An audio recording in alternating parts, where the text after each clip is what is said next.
Welcome to solverfy.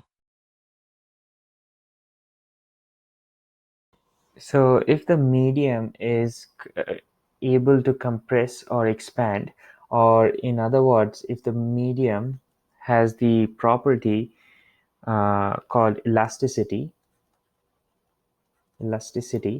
then that medium is able to propagate sound.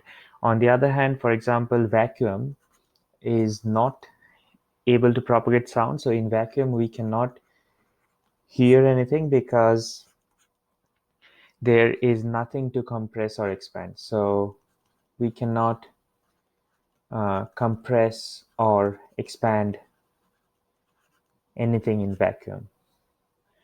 So elasticity is the property that determines if the sound wave will propagate through the medium or not. All right, thanks for watching. I'll see you